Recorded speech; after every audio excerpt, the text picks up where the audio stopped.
Welcome back to National Park After Dark, everybody. Today is a very exciting episode because it is our 5-year anniversary of National Park After Dark.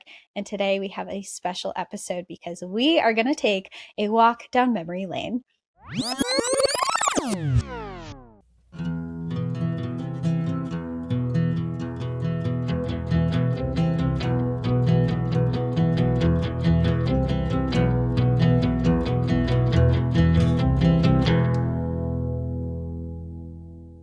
Hi, everyone. Welcome back. If you are new to the podcast, my name is Cassie. And I'm Danielle. And what an episode to start on. Good for you. You're Yeah. going to get caught up real quick. It's actually perfect. Yeah, you'll know every single thing we've done for the past 5 years because it's crazy to think about. But we started this podcast. Our first episode ever aired on January 21st, 2020, January 25th, sorry, 2021. And now we're in 2026 and we're 5 years old. A whole 5. I know. Time really flies when you're traveling the world and being as busy as possible and having life changes and all of that fun stuff. It's been quite the ride, for sure. Sure has.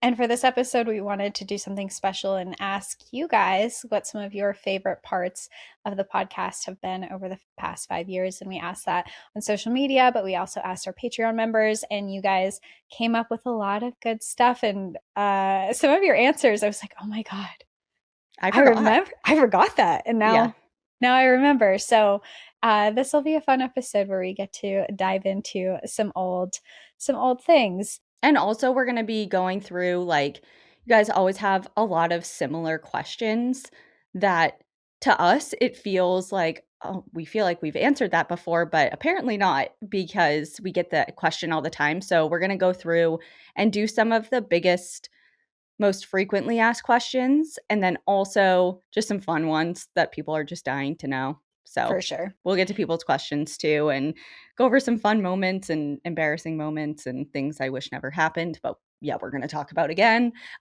So yeah, let's get into it. And I think the first question that we'll get into, that we get this all the time and we've answered many times, but I think that unless you're paying attention in certain spots, you may have never heard before. And that is, what is our origin story? How did we start the podcast? Yeah, perfect question. So long story short, Cassie and I were veterinary technicians when we first met. We were working at an animal hospital in southern New Hampshire, and we quickly became close coworkers turned friends, and we would just spend a lot of time outdoors together and shooting the shit outside and hiking in the White Mountains. And when I decided to move to Washington was right around the same time Cassie was deciding to move out to Vermont. And when that happened, we decided to just keep our chats going that we were already having amongst each other into a podcast format, largely spurred on from the trip that I took to Washington with my late partner, Ian, because we were staying at, BLM lands and national parks. And we took the long scenic route throughout the country over a few weeks. And I was texting Cassie a lot about stories or things that I was finding along the way that I thought she would find interesting. So by the time I wound up in Washington, I think it was Halloween Day of 2020, because I think I have receipts in our text thread. So too. I think I remember that. I'm pretty sure it was Halloween Day of 2020 is when I formally kind of threw out the idea of creating a show loosely based on this format. So I think that's when the first real spark started. But of course, we didn't get our act together until January, 25th of 2021, which is actually kind of a quick turnaround now that I think about it. Yeah, because we started in October. I remember you pitched this idea to me, and I was like, all right, this is no idea what I'm doing. And we're like, I remember us going back and forth with creative ideas, but then also logistical ideas of how do we plug in a microphone? Oh my God, don't even talk to me about my Snowball Yeti microphone from Walmart or Target or wherever it was. Oh, yeah. I remember mine was $25. It plugged into my computer. And if you're not a tech person, that is not how it's done. It's done at all. No, sure isn't. And is the reason why a lot of our first episodes sound like we are underwater. And we just didn't have any setup, but We Or really, knowledge. or Yeah. knowledge. We truly started this from scratch. There was never a production team behind us. There was no Nope. one, we didn't go to school for this. We just kind of had this idea. And fun fact, if you didn't know this about the podcast too, is when we first started National Park After Dark, we thought that this was going to be a strictly true crime show. Oh, yeah, for the first solid, like, 3 episodes, I think we were, Yeah. and we also toyed around with doing 2 stories an episode. Yes, the first few episodes, if you listen back to those ones, both of us tell a story each Oh, episode, and quickly we were like, this is so much work. we're like, We're gonna "We run couldn't out of stories possibly." so fast too. And also we realized too we couldn't do the deep dives that we wanted, because Yeah. if we were both telling the story, it took up a lot more time. So we kind of found our footing and our format as we went with that one. Which goes into another question, do we still work as vet techs? The answer is no. Absolutely not. Okay, so you don't have to get No whoa. shade to vet techs. It's my personal experience. I was burnt Yeah, out, and I for think sure. any person in the vet field can understand that. So I loved my time there, but it was time for me to go for sure. Yeah, there just wasn't enough time in the day to do both well. Yeah. So when this started to gain traction and was proving to be something that we should pursue seriously, that's when the decision was made. Yeah. Yeah. So that answers that question. And then kind of going into the start of the episodes, one of the first things you hear is our guitar intro. And Mhm. many people know this, so I'll keep it short. But that intro is created by my late partner, Ian. We approached him immediately to create a intro song for us. We knew kind of right away he was such a talented musician that we could kind of describe what we were hoping to capture in a 15-second snippet that's Yeah. going to really do the heavy lifting, especially early on, to get people interested in what the show was going to be about. And he took it super Mhm. seriously. He gave us at least a dozen different versions to pick from, which I couldn't really tell the difference on a lot of them, but to a trained, guitarist ear probably It'd be like could. slightly different. It was so funny because he was such a perfectionist about it. Yeah. Because he sent so many of them, and he'd be like, okay, which one? And you'd hear like one note that was slightly different than the other, and he'd be like, what do you mean, which I know, I'm one? like, "Babe, But we did. it's gonna be great either way, and this is good." And also, I was thinking about this today. He did one other thing for us, like musically wise, for the Mhm. show. When you did the Salem Maritime episode, he Oh, did yeah. a guitar version of the Hocus Pocus, like, Come Little Children. Yes. I forgot about that. Yeah, Oh my so that's there God. That too, was that he so did. nice of him. He was very happy, to do that. So, yeah, we basically were like, "Hey, we want something that sounds spooky, but also campy, intriguing, but also scary and And ominous." yes, we're like all of these things, but also remember one of the reasons we approached him to do this was because we were looking for music, and there were so many copyright Oh, yeah. infringement things, and we're like, Ian, we don't want to go to jail, like please. Save us It's from like we don't know prison, how to yeah. air this without being sued. Yeah, Can you please make us something? so true. And, yeah, he hopped right on it. Hey, everybody. Welcome to National Park After Dark. This is the man behind our intro right here. Yeah, don't duck out just yet. This is Ian. How's it going, everybody? All right, thank you so much. Thank you so much.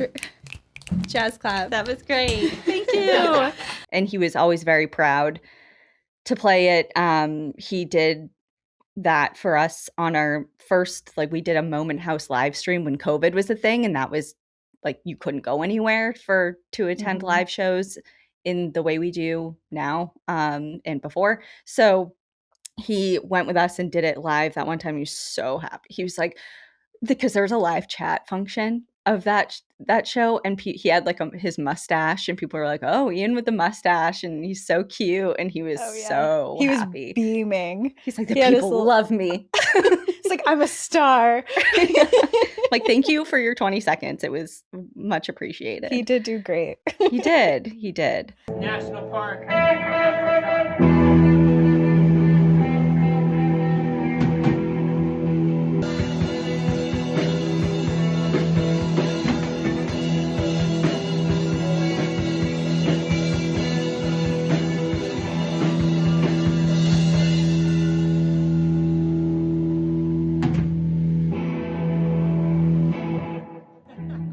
Okay, first, right off the bat, this is your time to shine because we get this question a lot, okay? We do. This is a And much this has anticipated question that we've never fully answered before. this has nothing to do with our content, but everything to do with one of the hosts. What is your skincare routine? Brands, products? I know there must be a red light mask involved. Yes, there is. I feel like this is to both of us because we both have pretty strong skincare Yeah, but routines, but I definitely hone into it a yes. little bit more. Great question.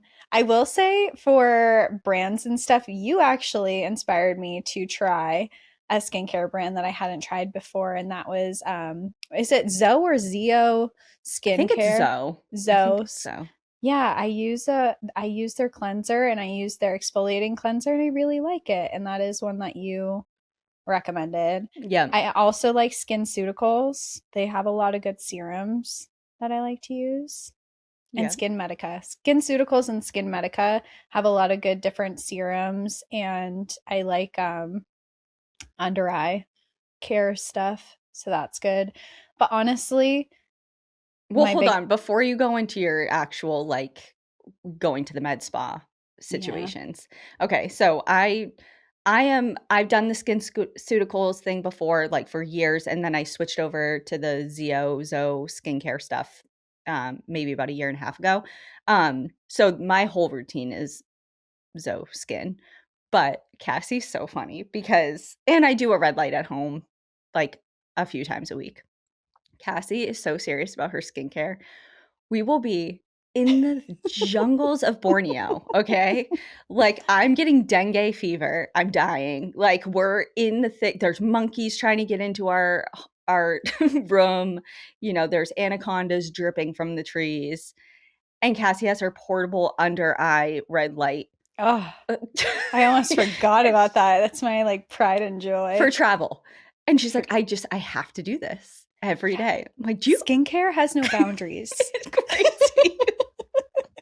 I do. I It's have, and so I don't funny. know the name of it, which I probably should have looked up before. But it's basically this handheld red light, and it has blue light and green light. Blue light is for acne, and green light is for like regenerative cells or something. I don't know.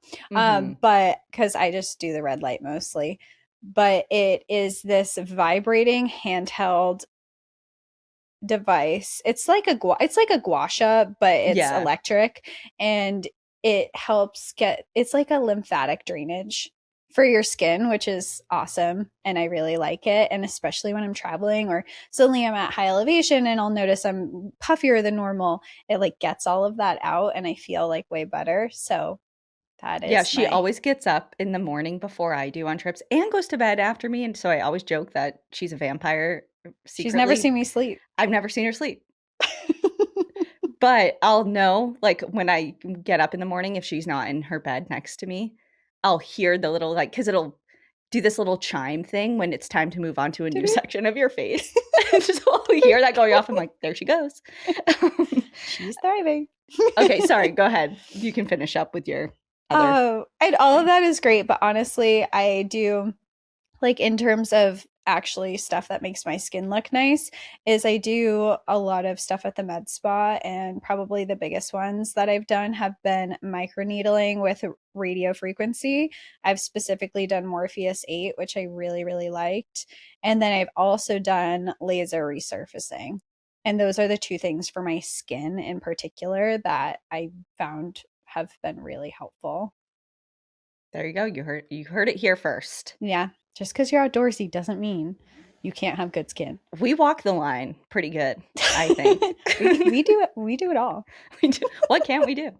Um, what is it people say? I'm high maintenance to be low maintenance. Is that the saying? I think that's the thing, that you do all these high maintenance things, so day to day Yeah, you like I appear don't a little put makeup maybe. on every day or Yeah. anything. Yeah, that totally makes sense. Like I don't really wear makeup that much. Yeah, I wear tinted moisturizer or sunscreen. Yeah, but my skincare routine is out of this world. Right. Very high maintenance.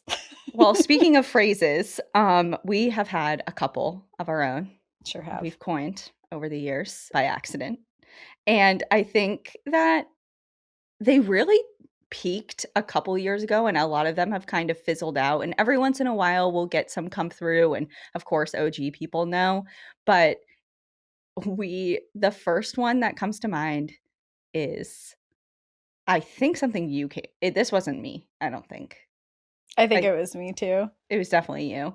Um, Moose aren't real. Moose aren't real. And I stand by that to this day. It's stuck for a reason, and it's because people believe it. So, Moose aren't real because moose aren't real. it wasn't a moose. Of course it wasn't. Because moose aren't real. It's kind of like, what was the other thing people are saying? Pigeons aren't real. They think Oh they're yeah, like robots or something. they're spies. Or spies, whatever, yeah. Do you know the origin story of this? I believe it came from a trail tale. And I believe that people were talking about trying to see a moose and didn't. And I was like, that's because moose aren't real. I've never seen one in New England. Yeah, that was something I've been saying because I've never seen a moose in New England. And that is still true 3 years after the podcast has started. So moose are still not real. Took a life of its own because people kept writing in Trail Tale saying moose aren't real, moose aren't real. And I will say one of the questions we get a lot is also, is there going to be a moose aren't real merch launch again? We get that one all the time because moose aren't real. The answer's yes, Yes. just so you know. New and improved. New and improved, yeah. There are some merch items that, like, oh my God. The OG merch items. Hold on a minute. Okay. Okay. We used to hand do our own merch. Okay, at hold the on very a minute. beginning. I will take, after this is done, we'll splice in a little, once we're actually done this episode and I can go and get it and come back, we'll splice in a little clip of this because you got to see it. I was just thinking about it. So I have a bunch of Ian's things still with me, and some of them I wear, but others are just packed away. And one of those items includes one of our very first hoodies that we made on Canva. Okay. Is it the helicopter one? No, my mom has that though. It's the one that it's so embarrassing. These are like collector's items. If you have these, hold tight to them. They're worth millions now, they say. It's word on the street is, legend has it, they're worth a lot. It's so funny. It's like, we literally just took a picture of a cartoon like redwood tree and put another cartoon of a skeleton laying up against the tree. I made that. I know you did. I was so proud. Here's the sweatshirt, still on its original hanger. It's a little wrinkly. Hopefully we can zoom in on this logo done by Cassie. And then here it is in all its glory. Yeah. There's not much to be said about this, honestly. You just have to look at it. Would you look at it? I mean, God bless Ian for walking around with this proudly, not thinking a thing of it, and being like, yeah, my girl has a podcast, and you should listen to it. And Ian was proud to wear it, and he did a lot. I appreciate him for that. But it's so embarrassing. What have we been doing the past 5 years? Who let us do that? Who let us do most of this? I don't know. Thank you, everyone, for your unwavering support. But so the moose aren't real. We did have an actual killer merch design for that, which we really loved, but for a lot of reasons we do not use anymore. But we're making it new, shiny, and we're revamping it better. And it's coming soon. So now you understand where the moose aren't real. Because if you're new and you're like, oh yeah, new merch, and then you're like, moose aren't real, what the fuck does Like, that mean? stupid idiots, moose are real. It's like, no, they're not. First off. Yeah, for those who get it, get it. Yeah. Okay, next was another one, all you. Yeah, this one I think also came from a Trail Tales. And it was, I responded to a Trail Tales and I said, you got haunted. I can already hear Cassie saying, you got haunted. You did get haunted. Consensus, you got haunted. You got haunted for sure. As Cassie would say, you got haunted. You infamously have said that. Yeah. Because they did. Because they have did. a paranormal experience of some kind. They got haunted for sure. Yeah. So that one's pretty self-explanatory, but again, with the merch, we really like that one. I love that design. That was fun. It was a fun design. It's a ghost park ranger for people who do not know. He's floating above his little boots. He has a little Stetson hat on. Yeah, it's cute. So yeah, you got haunted kind of has gone down in history. And then another one that we don't say super often anymore, but we got a huge influx of emails about, I know this was me. I don't know where it came from. I know the era in which it came about, but Take the Trip. It was all about encouraging people to not put off spending time with their loved ones and going somewhere that they really want to experience together, because you never know what's going to happen in life, either within your own life or those that you love and cherish. So to just take the trip, just go for it. I loved that one because I just really appreciate the sentiment behind it. And I know the other ones are kind of stupid. They're so funny though. And funny, but that one is just like the most heartfelt. And I feel like people really resonated with that one, as did I. Yeah. Well, thank you. So those are kind of our top 3. I would love to know, wherever you're listening, however you interact with us, whether it's on Instagram comments or like YouTube comments or whatever, if we're missing anything that's glaringly obvious, please tell us, because like I've said before, I'm really not lying. I forget 90% of things that have happened to me over the last like 3 or 4 years. So please remind us if we've missed anything.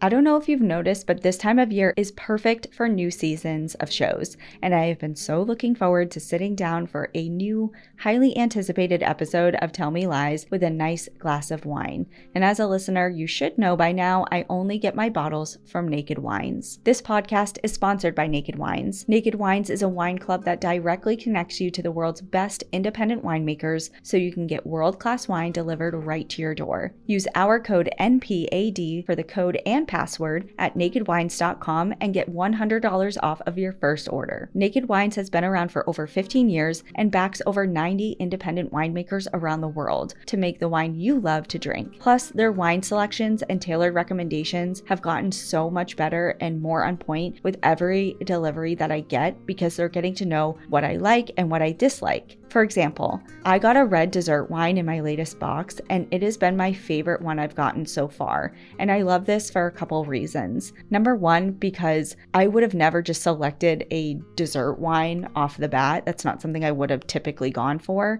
And number two, if I saw this bottle of wine on the shelf at the grocery store or at the liquor store, I would have passed right by it because the label didn't catch my eye. And that just goes to show that Naked Wines knows what they're doing, okay? They're the experts, and in Naked Wines, I trust. Get the best wine at the best price with Naked Wines. Now is the time to join the Naked Wines community. Head to nakedwines.com/NPAD, click Enter Voucher, and put in our code NPAD for both the code and password for your $100 off your first order. That's 6 bottles for only $39.99 with shipping included. That's $100 off your first 6 bottles at nakedwines.com/NPAD. Use the code and password NPAD for 6 bottles of wine for $39.99. Yeah, and our next ones that I thought would be fun to put together is when we asked our Patreon members what some of their favorite moments were throughout the past 5 years. One of our Patreon members put together a few quotes that we've said, and I thought it would be fun to try to guess which one of us said each of these things. Okay. So are you going to read them Yeah. out loud and then we have to guess? Yeah. Okay, go ahead. The first one was, we abducted a Boy Scout this weekend. Oh, that was me because I That was remember you. that. Yeah, because we did do that. Because you did do that. We wait for this kid to, because he's like, I'm gonna go in my pants. Like, I have to go. So we waited for this random kid to go off the trail, take care of business in whatever way he did, which I feel like was not in the right way. Comes back. We have to hike with him another 1.5 miles back to the parking lot. And then we're like, what do we do with you? Because His now family. you just stole a Boy Scout. We abducted a Boy Scout this weekend. Yeah. And we could have, if we had ill intentions, he would have been a goner. He told us everything about him, where he lived, what his family did. He was ready to go with us wherever, blindly just followed us. I was like, hey, so next time, I know that we helped you out, I think, but just next time, don't just go with strangers because it could end up really bad. And he was like, okay, whatever. And then we just didn't care. Yeah, didn't care. But we pawned him off on a ranger. So whoever that is, thank you so much, because I had no idea what I was about to do. Hopefully that went over well, but hopefully it was a lesson learned as well for that. What kid. An interesting trip to the ape caves. I'm sure you didn't expect to be doing half of it with a 10-year-old. I know. The next one, I don't know. The next one says, okay, so attack, then deep throat. Okay, I'm going to be honest. That feels like me because I would mention like deep throating. Yeah. I'm guessing you as well. I have no idea when I did that. Apparently in episode 299. Oh, that feels recent. It was recent. Wait, what's episode 299? I don't know. Play the clip. I guess we'll find out. Roll the tape. Trish's rifle fired twice and actually went down the Amur tiger's throat all the way to the handle. So that's how close it was. It was literally jumping on him and he was firing at it, and it was like full mouth coming at him. It like deep throated that gun. Yeah. Holy shit. It landed on the gun. Okay, so attack, deep throat. Deep throat. Memories. And the next one is, it seems like we had a lot of quotes in one particular episode, and that was in Trail Tales 80. And the first quote was, people who wear white pants have it together. I feel like that was you, but I also agree with that. See, I feel like it was you, but I also agree with that. Okay. Either of us could have said that one. Well, yeah. That's how this is going to go. And I never wore them, and I ended up donating them. I have like one picture in college where I'm wearing white pants, though, and I can. Because you were afraid of your period? Or you just didn't wear them? I just don't wear white pants because they're not practical at all. Like, you know what? You don't always sit on clean surfaces and you eat, and just white pants don't make any sense. Yeah. Whenever I see someone in a white pant, I'm like, oh, they have their life together. Yeah. You have to have your life together to wear white pants. The next one is life mantra, one ravioli at a time. Oh, that was me. It sounds like you, but I don't remember it. No. Maybe it was you.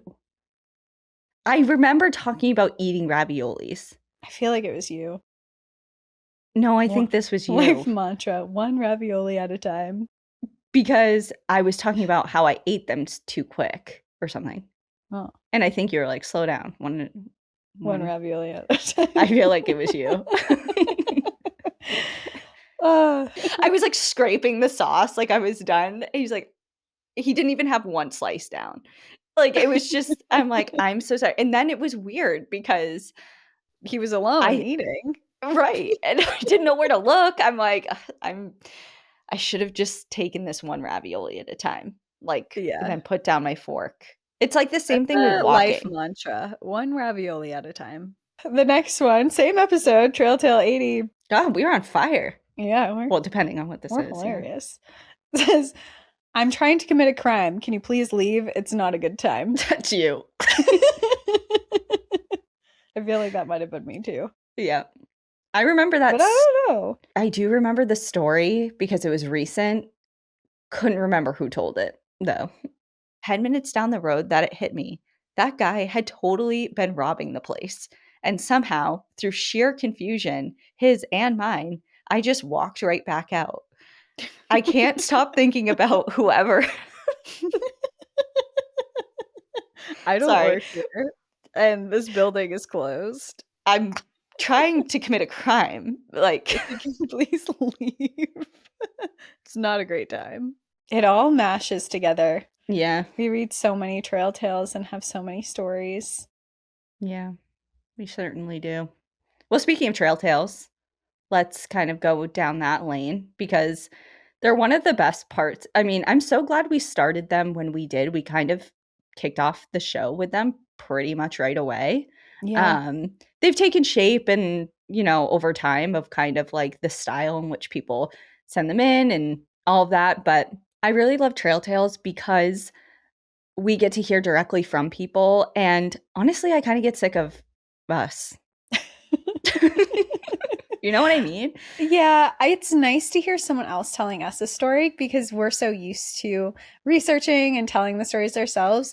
But to hear your real life experiences and you guys writing them in is definitely one of my favorite parts of the show. And you guys throw in some wild things, from embarrassing to exciting, inspiring, sad, hilarious, really like deep, Personal meaningful, stuff. personal Yeah. things. Like, you guys trust us with your deepest, darkest stories, and your lighthearted ones too, and we Hmm. just love to hear them, and they make us feel like we have friends, and I know that when we read them they make you guys feel like you have friends in the community too, which you do. And I think Trail Tales has really helped build our NPAD community.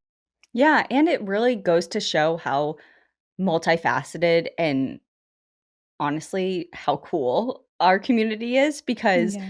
when we're reading through them, we're like, we can't believe this person did this or experienced that or went here or there or, Mm-hmm. and it's just we only have so much life experience and things that have happened to us that we could talk in circles about for the next 5 years, and it's like we need this influx of different perspectives and things. So it's really nice that you guys keep writing in and keep it up. We have Yeah. favorites, of course, because some have stood out above the rest for For obvious sure. reasons. For Yeah. sure.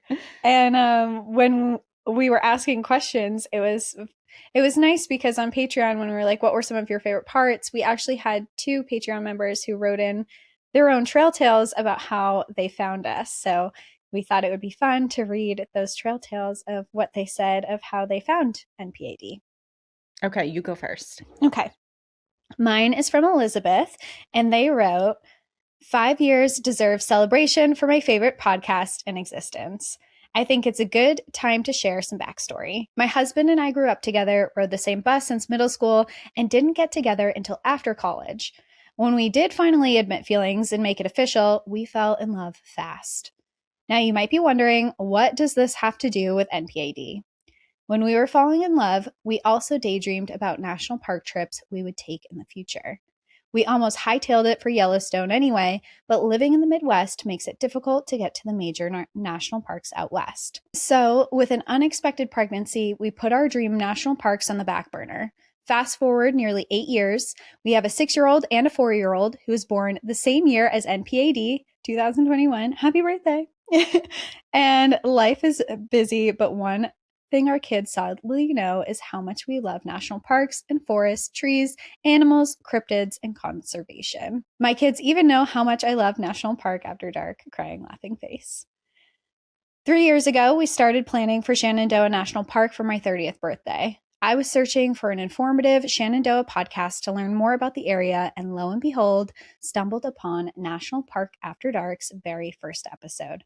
I was hooked immediately, and the rest is truly history. I've been a fan ever since and tell everyone I can about the podcast. We still haven't made it out west, but I trust that we will. Our goal is to have some sort of camper and be ready to take our first big family trip by the time our oldest is in 4th grade, and for the 4th grade National Park Pass. Strategic. He says he wants to be a scientist and park ranger when he grows up, and honestly, me too. LOL. We have a scratch off map hanging up in our home that allows us to scratch off states and national parks. We've made it to 4 as a family, the Midwest ones. We've listened to Don Fendler's story here together as well. The stories in this community keep me inspired. Over the years, my passion has grown for conservation and protecting these beautiful parks. You have all played a huge role in that. Thank you for keeping hope alive. I know one day we'll make it to the dream parks. Thank you, Danielle and Cassie, for creating this community, sharing important history, beautiful and frightening stories, sometimes within the same episode, and for sharing your own stories as well. What you guys do here is amazing. Thank you. Thank you. Wow, that's so nice. It's really nice. And that reminded me a little bit of just kind of like insider secret.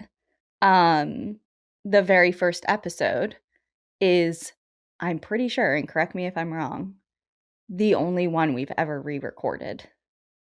Yeah, it is. And we didn't even re-record it much later. It was like within weeks, I think, or even days. Really? I thought it was like a year later. Was it? No. Yeah, because I remember. Yeah, because I remember for that people. So we were seeing that when people look for our podcast, they listen to that one first. Right. And we listened and back. This is when our catalog was very small. Like, it's not like if you're going to come across a podcast right now. It could have been earlier that has than 300 episodes. Not everyone's going to be like, oh, there's 300 episodes, but I'm going to the very first one. Like, Yeah. And God bless if you do. And you're like you have to do it in chronological order. But at least speaking for myself, I'll kind of filter through and be like, oh, what's an eye-catching title or whatever. But back when we only had a handful of episodes, everyone started at episode 1. Yeah. You know what I mean? And there was 2 problems with it. Well, there's probably a lot of problems with it, but there was 2 that really were the driving forces of us re-recording it. The quality doesn't count because our quality was the same for like the first 50. But it was number 1 because we, and by we, I mean I, Danielle LaRock, swore so much. I did too, though. I listened back and I remember I also did. No, really? I'm taken back by that, actually. Not as much as you, but in just casual conversation, we were talking and we were both dropping F-bombs. And we listened back and we were like, okay, that's a little excessive, especially for someone's first episode to getting to know us. Yeah. And, I've heard other creators speak about this as well, especially in the very beginning and getting your footing and not really knowing how to present a story or to be in this medium, is swearing, aside from just being a part of who you are. But when you're doing it that excessively, it's to fill space, and to also be when you're struggling to find descriptors or other ways of saying filler things. Words. It's the same as saying like. Oh yeah, it's another thing we try and dial back Not on, successfully. No, Drink clearly. every time you hear us say like. No, please don't. For your health and well-being, don't. But yeah, so those were kind of that, and there was another thing. Oh, we kind of were like, for the swearing thing, I've said it before a million times. I really have tried to stop, or at least cut back and dial it back when on the show. And I think I've done a pretty good job of that compared to the very beginning. So it's just funny when, she's writing in about how her young family listens. And I'm like, oh, please. I'm so sorry for swearing so much. But the other thing is that people were upset about, other than us saying fuck a million times, was we blamed men for every murder that ever happened.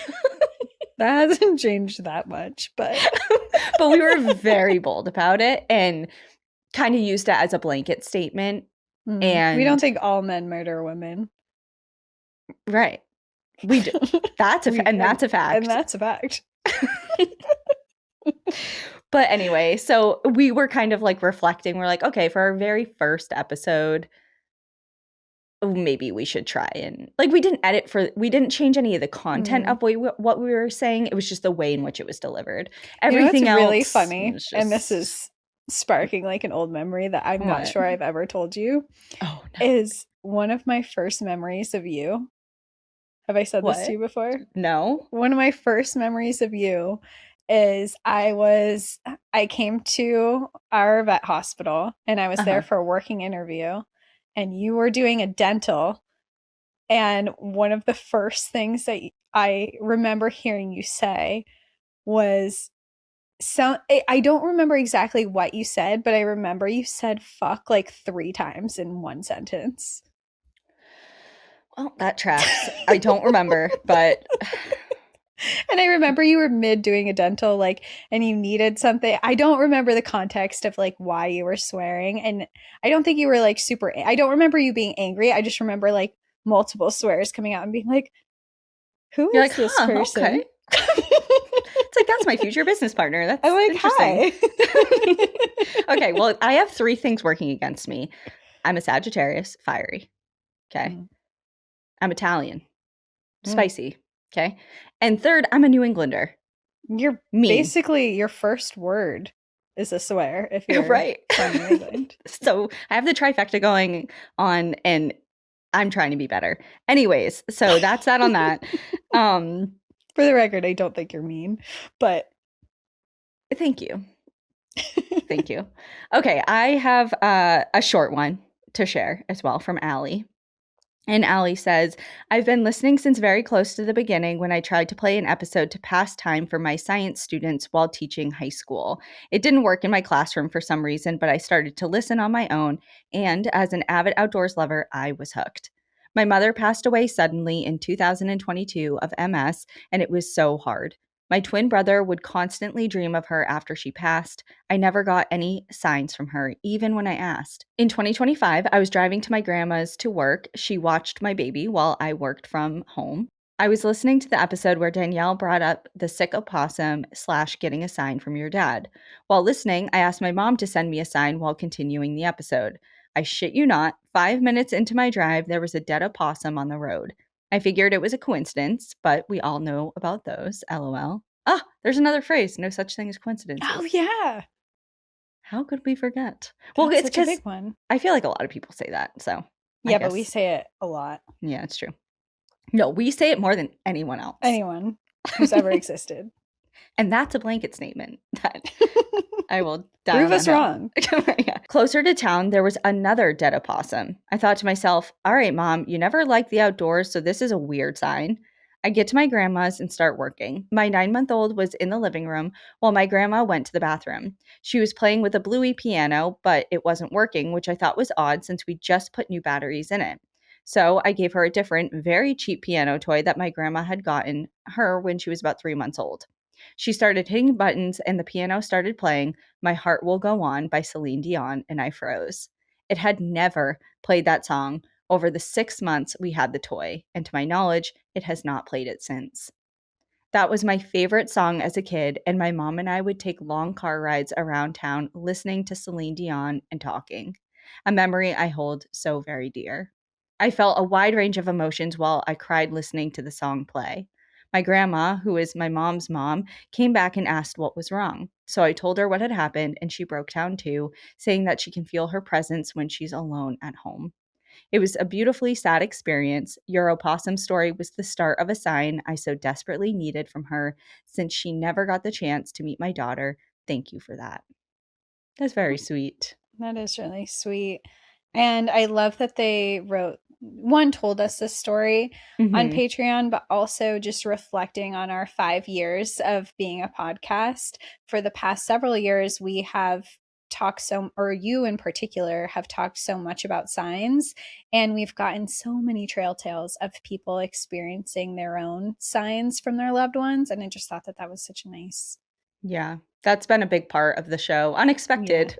Yeah. Yes. But very big part of the show that is, again, kind of fills the part of us that needs, like, you know, these are real people that we're talking to that are having really deep meaningful experiences Mhm. because of some of the things that we've said, or at least inspired by some of the things that we've shared. And yeah, so it's like sometimes it's really hard. I just said like again. God. Now you'll hear it every time. Everyone drink. Darn. No, but it's just sometimes when Cassie and I come on to speak to one another and do the show, it feels very kind of isolating a little bit because first of all, we're not even together. We don't even get to be Yeah. in the same room and record. Fun fact, Mhm. we've only recorded in the same place, I think 2 or 3 times Mhm. for over the last 5 years. So it's just really nice when we get to hear from people having meaningful things happen to them because of conversations that we feel like we're having by ourselves. You know what I'm saying?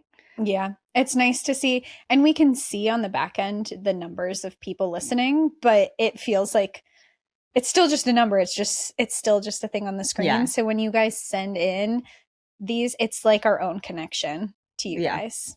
And we really appreciate it. Yeah.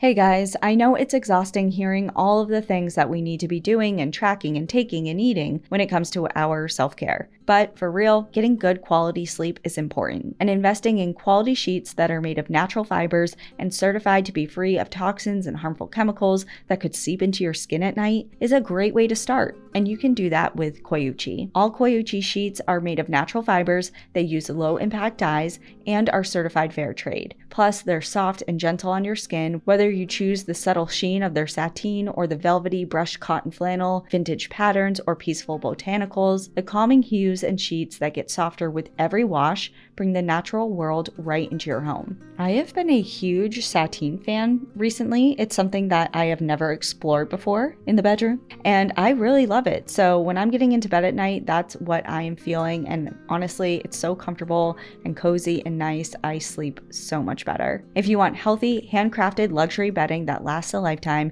you need Koyuchi. Get 15% off of your first order when you visit koyuchi.com/NPAD. That's koyuchi.com/NPAD to get 15% off. koyuchi.com/NPAD. And just kind of rounding out the Trail Tales thing, we could not let this go. We couldn't not talk about Trail Tales and not talk about the infamous, the legendary The one and only, foaming pants. the foaming pants. The trail tale that has gone down in NPAD history the past 5 years. I shit you not, when I asked what people's favorite part of our podcast for the past 5 years, so many people said, I'll never forget the foaming pants. Yeah. And I don't know, because I know we've talked about it a lot, and we had a different separate email in the very beginning, kind of when we were doing this, because this is a trail tale like from years ago. And I don't know who the original sender was, but can you please reach out to us if you still listen? I would love to hear from you. And thank you personally for the story. Like, I feel like we need to give you a trophy. Yeah, I'll make you a trophy. I will make you a trophy and send it to you. You just have to verify. It has, like, you can't scam me. Like, we need to, we need like proof. We'll know. We'll know. Yeah. Well, if you are listening to this and you are like, what is the foaming pants story? I've never heard it. You need to hear it. And I think right now would be a great time to kind of rewind the tapes and check out this Trail Tales story, which was titled, What the Fuck? Why Are My Pants Foaming? And it's from Trail Tales number 25. Let's hear it. All right, my next one is titled, What the Fuck? Why Are My Pants Foaming? Foaming or filming? Foaming. Oh, okay. This story does not involve a vicious murder, a near-death experience, or even an alien encounter, but I am sure you will find a certain relatability to it. Typically, when we go mountain hiking, we try to keep the routes between 2 to 5 miles and read reviews on all trails prior to planning our trips. On this trip, however, we plan to challenge ourselves with a longer route. Our chosen route would go across an open meadow, connect with the Appalachian Trail, through Deep Gap, and summit Mount Rogers. While at our campsite the night before, we checked the weather forecast and things were not looking good. The weather was calling for thunderstorms throughout the day. We decided to wait until morning to determine if we needed to change our plans. In preparation for the original hike, I bought a brand new pair of buttery soft hiking pants from Old Navy. I had not worn them yet, and like most people, I did not wash them prior to wearing them. I was just going to get them sweaty and dirty anyway. This becomes important later in the tale. Wearing my brand new pants, we set off to the Cabin Creek Trail. The gentle pitter-patter of off and on rain picked up into a raging monsoon. We quickly packed up and began making our way down the trailhead. Wearing my raincoat and hustling in the rain, I got a little sweaty. The pouring rain let up again, and we slowed our pace. This is where things took an incredibly confusing and embarrassing turn. My husband looked back to me as we were chatting on the trail and gave me the craziest look before asking, "Are you okay?" Confused, I inspected myself. I felt fine, but what I saw was unreal. Between my legs, coming from my crotch, was a white, foamy substance. It was dripping down my leg. What the fuck is that? While I brushed it off, I worried. How the hell are my lady parts leaking? What the hell is this? And oh my God, am I dying? These are just some of the thoughts that raced through my mind. After wiping it all away, assuring my husband that I must have just brushed against something sort of weird, like a plant, and hoping to move on and never think of the moment again, we continued to hike. I'm just imagining the husband. Like, are you? What's going on down there? So funny. Not even 3 steps in, the white froth was back. What the fuck? Wiping it away again, I racked my brain. What the hell is happening? My husband was very supportive. He offered his coat to cover me and never once cracked a smile or took a photo. I declined his coat. I didn't want to get whatever this was on that too. We began to pass a few hikers braving the trail. Sorry, this is so funny. Mortified, I foamed on. I'm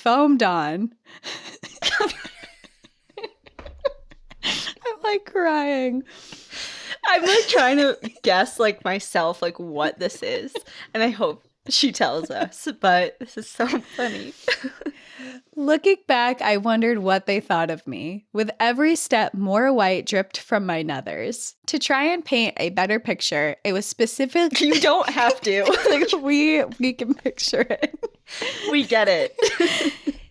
It was specifically coming from my crotch. It looked like it was coming out of me, if you catch my drift. We get it. It was white, thick, and a little bubbly and foam-like. It made my pants wet around where it was settling, leaving a wet spot with the white in the middle until I wiped it away. It was oddly sexual, even though I knew damn well we hadn't done that, and even if we did, it wouldn't do this. She's like, I swear, we didn't do anything. There's no reason for me to be foaming. I'm really crying. Once in the car, after a deep breath and settling into the calm of privacy resulting from the embarrassing episode, I think I figured it out. My new buttery soft pants must have been treated with some sort of substance to make them soft to the touch. When that came in contact with a combination of rain, sweat, and the friction of my legs rubbing together hiking, the end result was my foaming crotch. I have scoured the internet to find someone with a similar experience, but so far I think it's unique to me. It has taken some time for me to transition from this being an embarrassing memory into a story that I can share and laugh about. And here we are. So enjoy the view, watch your back, and always wash your new pants. Girl. So funny. I literally have never heard of anything like that. I want to know if this has happened to anyone else. We need everyone whose pants have foamed while hiking to step forward now. We need answers. Oh my God. Well, if everyone is now on the same page with the foaming pants story and you can join us, collectively welcome to the moving cult. forward. Welcome. Please send in your foaming pants stories. We've gotten a sequel. We've gotten a sequel. Let's get Let's get the third, whatever that is. Third, fourth, fifth. Let's make it a whole episode of foaming pants. It's still yet to happen to me. I feel like every time I go hiking in those conditions, I'm on the alert, though, that it could strike at any time. It's a new fear. Yeah, it new is. Fear has been unlocked. All right. Well, let's talk about times we've been stupid idiots. Yeah, because there's one time in particular. There's been lots of times. Too many to count, really. And we're doing you all a favor by just talking about one of them.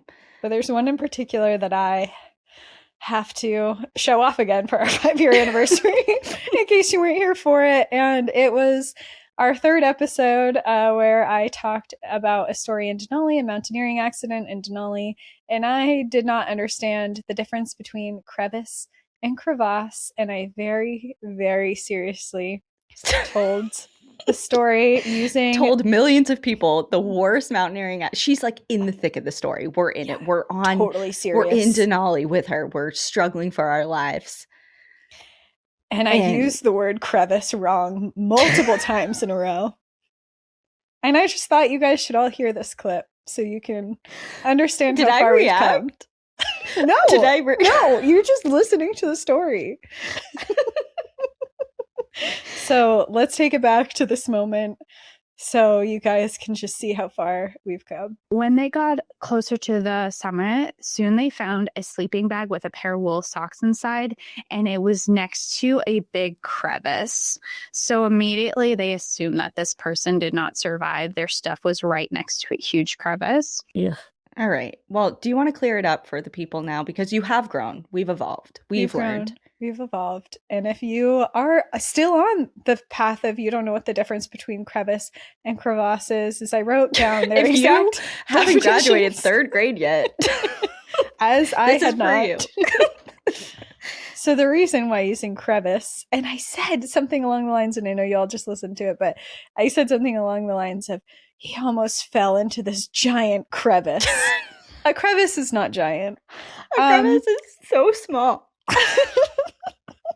The exact definition of a crevice is a narrow opening or fissure, especially in a rock or a wall. And I will also point out that that story took place on a glacier, not a rock or a wall.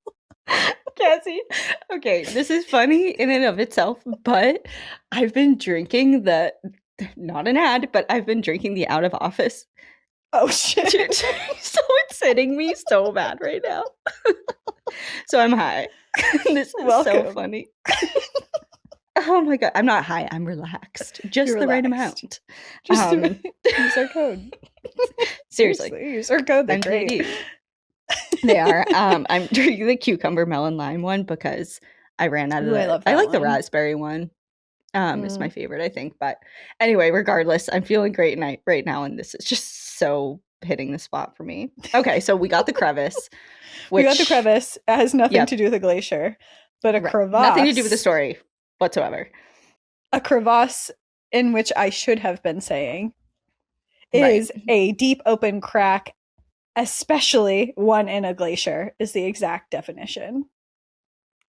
Okay, and this is around the time that I feel like, because this is what, episode 3?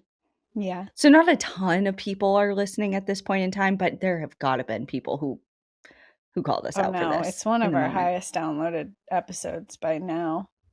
Don't even say that to me. I'm actually shocked we don't get messages about that then, or comments or reviews. Yeah, I feel like people know. They've got to be like, they must know by now. They must know. They're in episode 350. They figured it out. Yeah. And if you made it this far, yeah. This is actually a really good time to formally ask, because we haven't for a while, and this just goes to show. So for podcasting, the podcasting world, there's a lot of things that go on behind the scenes that are like really important to how the show is like indicators of how the show is performing and opportunities we can get and things like that, aside from just pure downloads or listens. And one of those things is getting engagement on social media stuff, but also reviews and ratings. And if you are one of those people like me, before I had a podcast myself, that is an avid listener, like listens to something all the time, never misses an episode. I mean, I have like 7 podcasts on rotation that I listen to religiously every week. And until I had my own show, I never gave them a nice review or even rated them 5 stars. And It's I so had been a helpful. listener for years. And it's Yeah. like, if you haven't done that for either us or any other show that you listen to, please do, because it makes a Yeah. huge difference. For our 5th birthday, our gift we're asking for Yeah, please. Okay. is a Yep. review. A 5-star one. Not anything yes, a kind lower, one, please.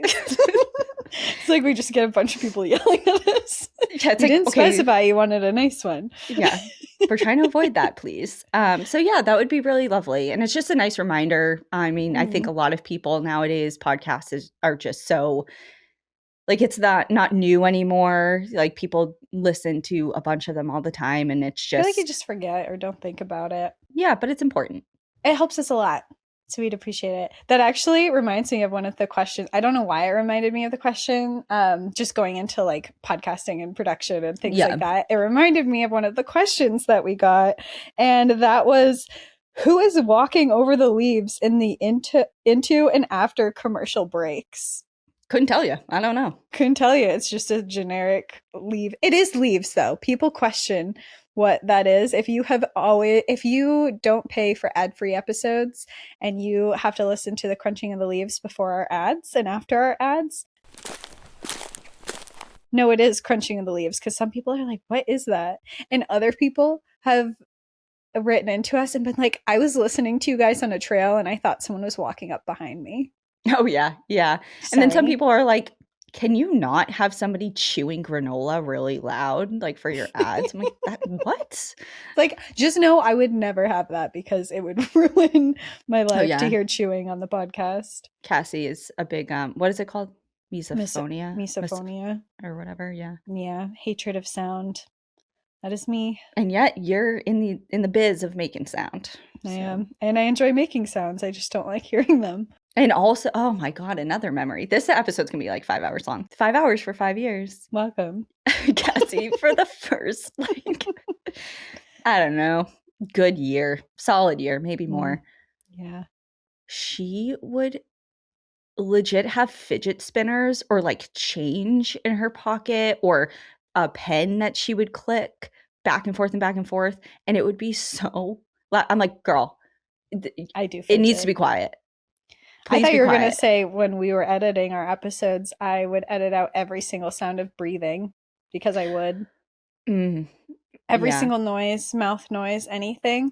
And mind you, I wasn't good at editing, but the part of me that could edit anything out. Like, I can't sound like a person. Yeah, it actually made some of the recordings sound crazy, because it's natural to breathe while you're speaking. Right. Yes. And have natural breaks in your cadence of how you are speaking. And I would completely erase all of those. So it would be me talking really fast because I would just erase every pause. Because you're like, not on my watch am I going to be breathing. No. Okay. No one's going to witness this. Yeah. Okay. Well, moving on to trauma. We love it. We've traumatized you, and we know it. Yeah. And honestly, it's been Cassie's doing. I'm not involved, because you have trauma. Nah. You have traumatized. You've traumatized me. Yossi Ginsburg. Okay, Yossi Ginsburg was that one. That one was mine, I'll say. That one got me good. That one was rough, but by and large, kind of the responses we got from our polling operations here, we got a wide variety. Yossi was in there. However, there was one that rose above the rest. For how much we traumatized you all. It's, of course, the Night of the Grizzlies. How could it not be the Night of the Grizzlies? The Night of the Grizzlies is the scariest thing that's ever happened. Oh. Yeah. If you haven't heard The Night of the Grizzlies, let's traumatize you again for just a moment. Yeah. So for the next several weeks, this bear would harass visitors at Trout Lake with many reports to the Park Service about incidents. But with no actual contact reported, the Park Service did not see it as a dangerous situation. There were even instances where the bear was reported following campers for hundreds of yards and scaring visitors. He looked up to see the grizzly on all fours standing over Julie. The bear was tearing at her body. Then the bear returned to him. He grabbed a hold of the back of his thighs and bit down hard. Still, Roy managed not to make a sound. Then, once again, he returned to Julie, biting her. Except this time, Roy could hear her bones crunch under the strength of the bear's bite. "This hurts! Someone help us!" Julie cried out, but now her voice was starting to get further and further away. The bear was dragging her. So Janet had been in a deep sleep when suddenly she awoke to the sound of screams. At first, she thought that it was an animal or two that were fighting, and to her, her first thought was that it sounded like a mountain lion attacking a deer. And the scream was cat-like, and it couldn't be anything, except for maybe it could be a human. And then she thought, it couldn't be a human. That can't be right.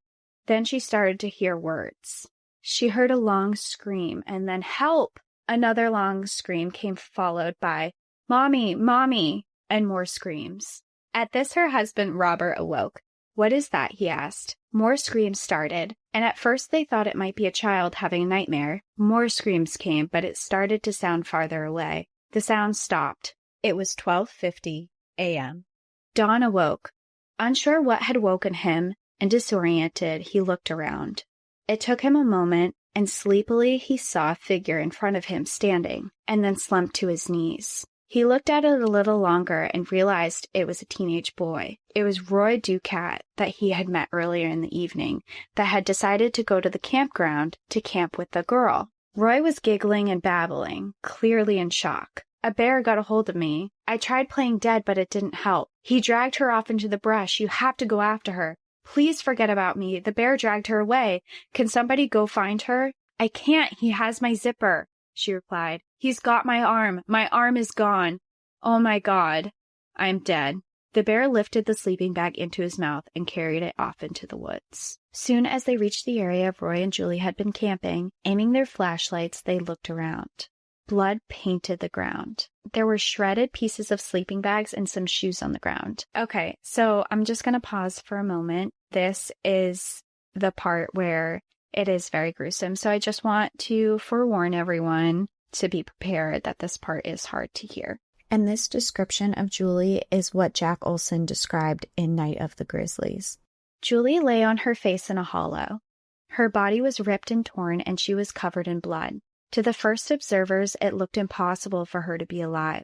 She moved her lips, and everyone could hear her say, "It hurts." Moment of silence. Okay, well, sorry. Now if you haven't heard Night of the Grizzlies, go listen to it. It's horrendous. Yeah. I mean, it's good. And It's just one of the most traumatic stories that I have ever heard, period. Like, not even just for this show specifically. I'm talking ever in my life. And I think a lot of people would agree. And I will say the second most that people were talking about a lot was the Bolt from the Blue story that you did. Just something about lightning it's just so hard because it's, a force of nature that you can prepare for and do your best to avoid, but that story was rough. Yeah, and I think the victims of the lightning strike just really struck a chord, and a lot of people hearing in detail what happened to them. But also, I think the Jenny Lake Rangers, just knowing this team of people who go out into these really dangerous places to rescue people who have gone through some really horrible environmental things. It was inspiring and tragic and awful. And that was definitely one of my favorite ones to research. Okay. Yeah, that's a question we get a lot.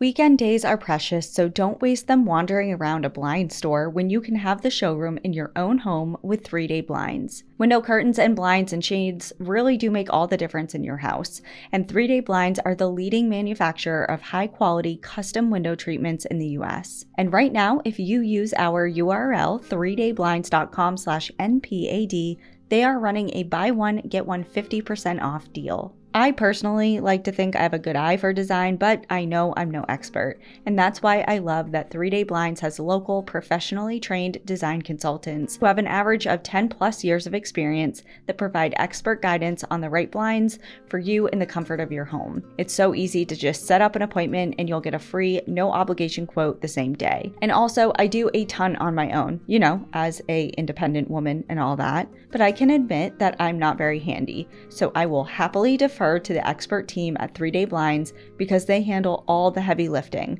They design, measure, install, so I can just sit back and relax and leave it to the pros. I really enjoy the variety of the products because they have everything you need. I mean, they've got curtains, roller shades, shutters, even motorized shades, and ones that you can operate with Alexa. It's like that Disney movie Smart House in real life. Right now, get quality window treatments that fit your budget with 3-Day Blinds. Head to 3dayblinds.com/NPAD for their buy one, get one 50% off deal on custom blinds, shades, shutters, and drapery. For a free, no charge, no obligation consultation, just head to 3dayblinds.com/NPAD. One last time, that's buy one, get one 50% off when you head to the number 3 dayblinds.com/NPAD.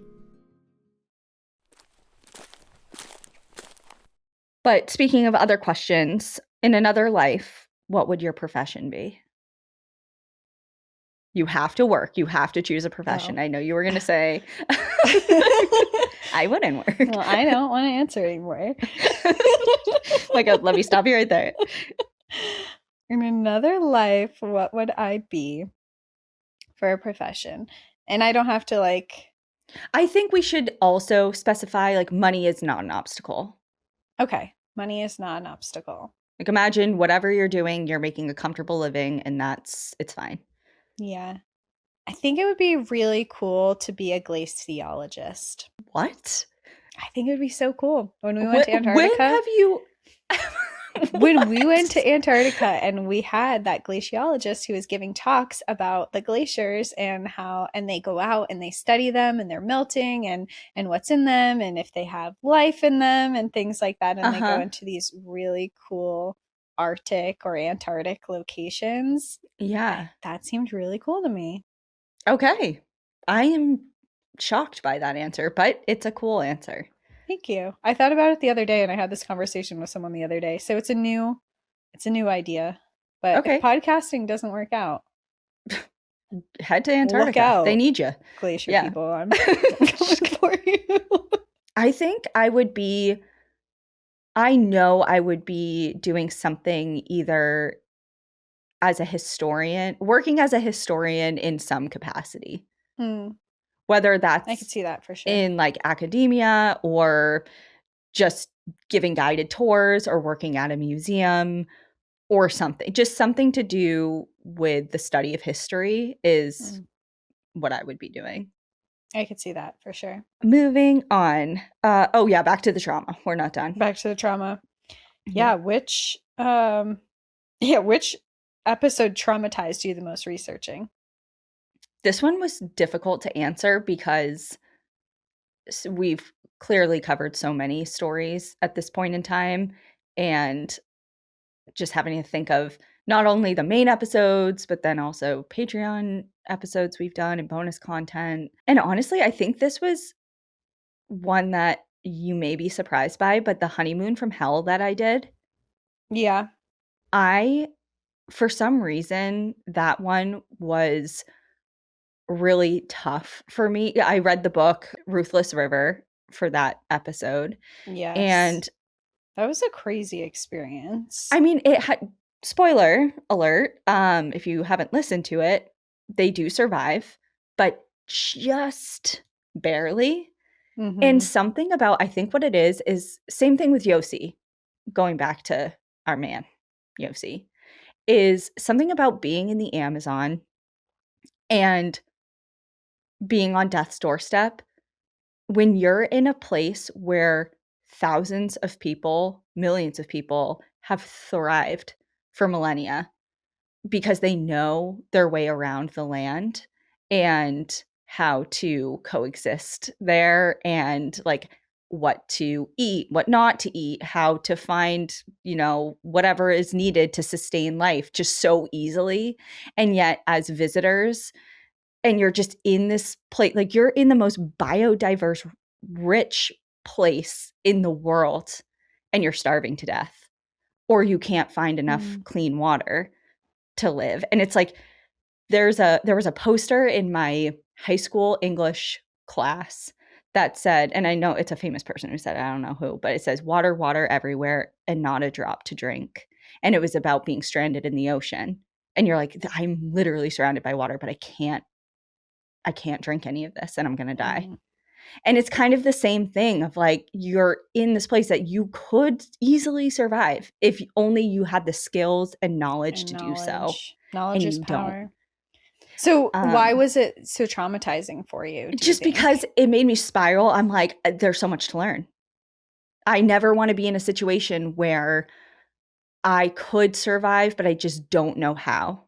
Yeah, I think that's such a valid fear, especially because when you hear stories like theirs in particular, they didn't know that was going to happen to them. Right, of course. It's not like they could have like studied it. Like in hindsight, it's like I would have studied every plant species in the Amazon and what was edible and not, and known my way around. But you can't know all things. Yeah, but just to have a foundational knowledge that can at least get you a little. And I mean, their circumstances was just one bad thing after the other, and it was just like way out of their control. But yeah, so I don't know. That one was just kind of, and we've had so many stories like that where it's like, if they just did something different or whatever, and we never say that because we don't want to victim blame, and I sure as shit wouldn't know what to do.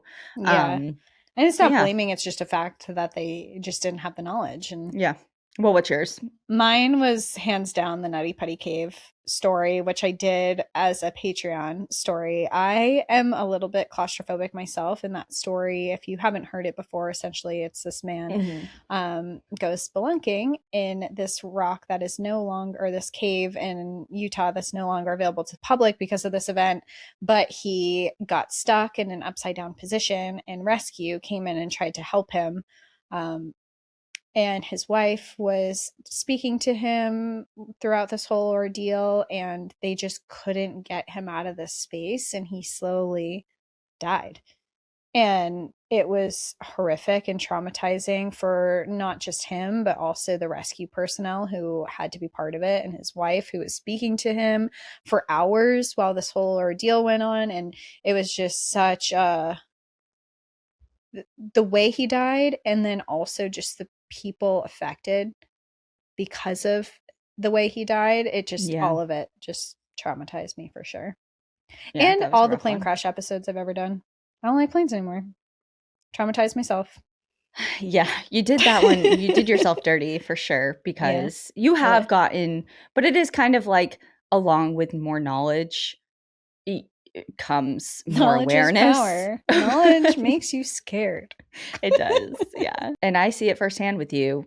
It doesn't prohibit you from going anywhere. I mean, your love of travel and experiencing new places and things overrides your fear of flying for now. But the trajectory you're going, I'm worried for you, because it has escalated quite a bit in the last few years. And it's just more so of like, when we're booking flights, she'll look at the particular aircraft and say no to certain ones. And when we're on the plane, if any sort of weird sound or event happens, she's on it. Her ears are perked up. Even when I think she doesn't do anything. But she doesn't sleep. We've already established that. So she's always listening. Always watching. Like Wazowski, always watching. That's right. Okay, well, favorites, I guess. We get this question all the time. Personal favorites. I already mentioned mine. Which one? One of my favorite was the Fatal Lightning Strike, the Jenny Lake Rangers in Grand Teton. That was one of my favorites for sure. to research. Yeah. Yeah. And then mine, I had the same. We did a 4-year anniversary episode as well. And this question came up in that episode. My answer is the same. The Man-Made Man-Eater, Jim Corbett National Park, episode 52. Is that right? That was a good one. Wow, yeah, 52. Super good. It has all the elements of what I find really interesting in stories, and that always kind of ties back to human-wildlife conflict. That's kind of my thing. So yeah, that was my favorite to research. I just found it so interesting. The book was great. No Beast So Fierce, if you want to look into that. Yeah. Speaking of books. Books. So many books for NPAD. If you've been on our website, there's a whole book recommendation list there. If you've been listening for a while, you know that 70% of our episodes end with a book recommendation at the end. We've read. Mm-hmm. I have not counted how many books we've actually physically read for research, because I'm sure it kind of varies a little bit between, since we both research, but I would say it's solid 70 each. Yeah, it's a lot of books. Yeah. Which one was your favorite? Yeah, definitely between what I just said, No Be So Fierce, or I think, gun to my head, I would have to say The Third Man Factor.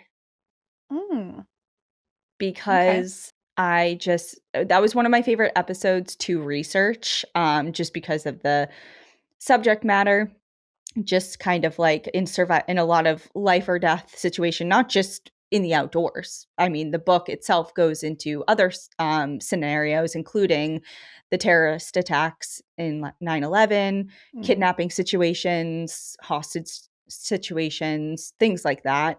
But about, you know, that voice that people get in life or death situations in their head, you know, what is that? You know, is that a spiritual thing, guidance from and why do some so other many realm? people experience it? Yeah, or is it you? Is it just some part of your brain that you've disassociated from yourself and you're interpreting as a third person?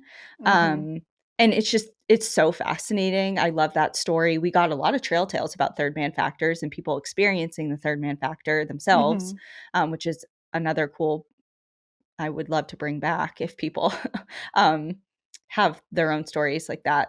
But yeah, I really loved that one. It was great. That was episode 1. What did I write? 1456. So good luck finding that. It's either 146 or 156. 1456. You gotta wait a long time. Yeah. Yeah, and mine was The Wall of White by Jennifer Woodleaf. She also wrote A Bolt from the Blue, and The Wall of White, she talks about the deadliest avalanche in U.S. history that took place at a resort in Tahoe. And it was originally just a Patreon episode, and I released it as a main episode. But she just really dives into avalanches and what happens when you're caught in one, what happens to the human body when you're caught in one, how long you have typically to survive. And the story itself is really miraculous for the people who did survive, and then also just the efforts of the community that came forward to help the people who were caught in this avalanche. I just thought it was an extraordinary story. There's documentaries on it now that came out after I actually recorded this episode, so you get to see the faces of the people who were involved in the documentaries, which is really, really an interesting perspective. But that was you love an avalanche story. You've done at least 3.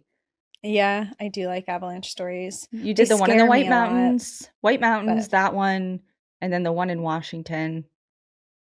Those are right off the bat 3 that you've done. Avalanches scare me a lot. Yeah. But I mean, you've been in one now. You've been caught in an avalanche. On a group trip. Yeah. Oh my God. We were going to dive into group trips next, because we have gone across the world and around the past few years. We started them in 2023, but Danielle actually got caught in an avalanche on one of our group trips. I did. Yeah. It was our group trip to Colorado at the beginning of 2025, January of 2025. And this group trip was a little different because we kind of split it up. So Cassie did a backcountry ski snowboard Avi course, and I did a backcountry snowshoeing group. And on one of the days, we went out, and it was one of the most well-traveled trails in Rocky Mountain National Park, but it was in some pretty, I wouldn't say all of the it wasn't scary. Like, it's not like, oh, we shouldn't have been out there. It was just, we rounded a corner. The snow was just right. And it was a steep, rocky cliffside on the corner, and it was a really short period where you're in this section too. Like, super short. It's super short, and people walk it all the time with their kids. People don't have Avi gear here. Right. Yeah. We're not like deep in the back country or anything. No, you wouldn't expect it here. But yeah, just, it wasn't anything like, I mean, our guide, Reed, who listens all the time. Hi, Reed. He was pretty shaken up about it because he's like, not only have I never experienced something like this before, I'm with other people, that I need to be concerned about. And so he took it very seriously. So I'm not saying it wasn't a big deal because it could have been, but thankfully just the first couple people. So I was, I think, fourth in line, and the first two people got swept off of the lost poles, like got buried a little bit, but quickly popped up and like gave us an okay signal. The person right in front of me kind of got pushed down the mountainside a little bit, and I was just buried up into like my knees. And then everyone behind me was fine, but it happened really quickly. It was scary. Everyone was fine, but that was something. Then my side of the group went back the next day to use it as a teaching lesson on how to find avalanche conditions. Yeah, to study. Yeah, so it was great. Yeah, it worked out all around. Everyone was fine. It was a good teaching moment. And it was also really interesting because our guide for the Avi course, he was actually telling us that he had concerns of that area, and he had been writing into the National Park Service that he felt like it was a dangerous area, and he was going to use your experience to write back into them to be like, hey, we need to put signs here. This is what I'm talking about. Yeah. This is what I'm talking about. Something really bad can happen here. And they were going to put signs. So hopefully that has been, it's a bad situation that went the best way it could. Everyone was totally fine. You walked out with an experience, and hopefully now they're, I don't know, I haven't been back this time of year, but hopefully there's signs now. Yeah.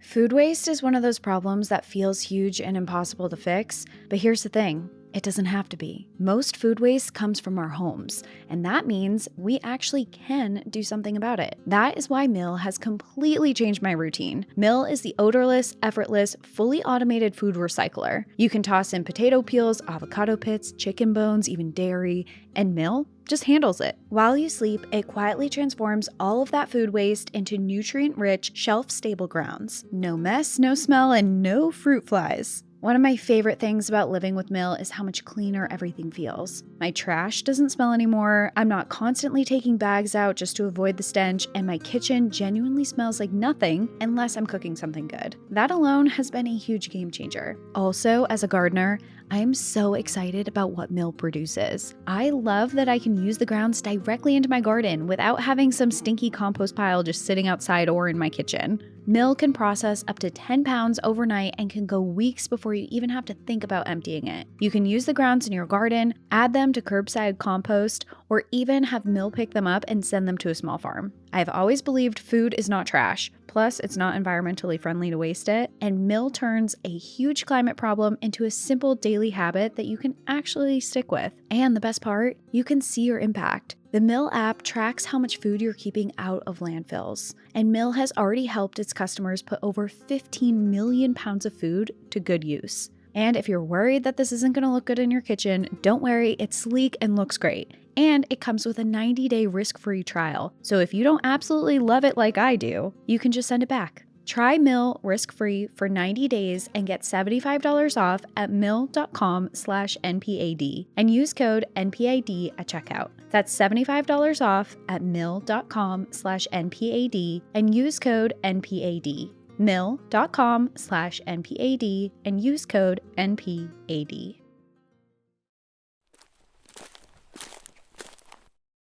Well, speaking of other places we've been, do you want to just like rapid fire list them off? Yeah. And these are just for everyone out there. These are just National Park After Dark group trips since mid 2023 that we have done. We've been around. Not personal out trips, there. not side quests. Like this is literally just for the show and with listeners. So we'll go in chronological order. You want to do every other one? Go for it. We're going to do it fast. Egypt, Patagonia, Alaska, twice. Banff, Jasper, and Yoho National Park, South Africa, Madagascar, Peru, Quebec, Acadia National Park, Borneo. Antarctica. Moment for Antarctica. A moment. Mm. Pour one out for Antarctica. Yep. Okay. I know we're going rapid fire. Sorry. Namaste.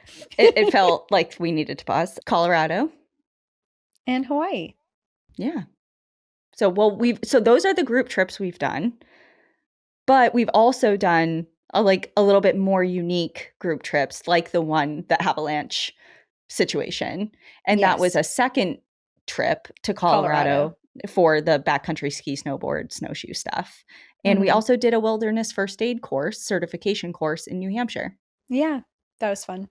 Yep. Hometown. And then we also have done live shows, of course. We have. We sold out the Stanley Hotel twice. In one night. In one night. Jinx. That's crazy. Yeah, I couldn't believe it. How? That was a moment in time, for sure, of being like, I just remember their, I don't want to call it a green room, but where the dressing room, kind of where they had us getting ready and prepared before the show started, was above, kind of looking over the event space. And I just had a moment of being like, we were out on the deck of that little space. It looked out into Rocky Mountain National Park, over Estes Park. We're in the Stanley. And I'm like, this is my job. But I cannot believe this is our career. We're here. Yeah. And then watching people piling into this beautiful room at the Stanley to come hang out with us and watch a show that we put together. It was definitely, it was one of the bigger moments, I think, in our podcasting career so far, to just be there with everyone in that specific location was just really cool. So yeah, the Stanley Comedy Works in Denver. Which was really cool. It was our first live show. Yeah, we did too. Was it? Oh yeah, it was. Comedy Works was our first ever live show. I had the worst hangover after that. Yeah, we partied a little bit after that. It was and it wasn't even like we drank a lot. I just drank a lot of champagne. And that did it for me. Nerves. It was our first time. Yeah. And we went way over the show time. They were blinking the lights at us to get off the stage, but we didn't know. We've never done this before. We're like, oh, something must be wrong with the lighting. That's odd. I rushed my story because we had taken Okay, wait. We need to pause on this because there's so much good stuff here. Okay, so not only did we go over by, I would say, a solid 45 minutes. Yeah. It was a long time. We're sorry for people who had plans that day. That was the plan. That was supposed to be the plan. Actually, we did get one person. We got one person who was pissed because they had a dog sitter.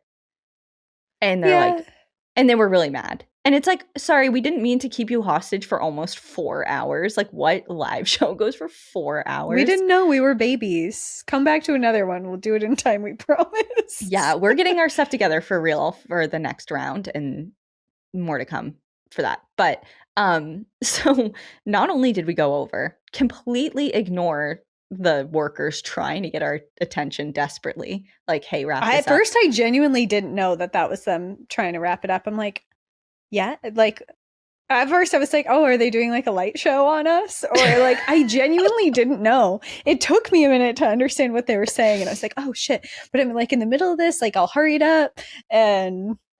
But as she's doing this, so then we didn't have iPads, nor did we bring a laptop. So we printed out like 25 pages of notes, just throwing to them. Read, like making it rain on the ground. We would literally just take because we didn't even staple them together. Who needs that? It wasn't in a professional portfolio. Yeah. no access to a stapler. I remember putting together 5th grade presentation things in like a nice sleeve and like a packet. No, couldn't be It was me a for fun that. show, though. I had a nice time. No, I'm not trying to take away from that. I'm just trying to say we were taking It was all these pieces of hilarious. paper, throwing them on the ground. We didn't even have a Yeah. side table. It was on the ground, littered with pieces of paper everywhere. And the cherry on top, we had each prepared. I did Alfred Packer, the Colorado Cannibal, and you did the not the Wild Bunch. Who did? I don't know. You did some Wild West story. I don't even remember. You're like, I don't know. I brain dumped that the second the champagne hit. But we did these 2 stories, and we had prepared them extensively beforehand and had all these amazing pictures and slideshows and assets to go along with our storytelling. We get there, they're like, oh yeah, so our bulb for the projector broke, so Yeah, so we you're had to not go gonna off have pure that. talent of entertainment. Oh my God. I'm like, oh no. So people are just going to be staring at me. They're not even going to be looking at a picture behind me. There's nothing. It was just all eyes on us.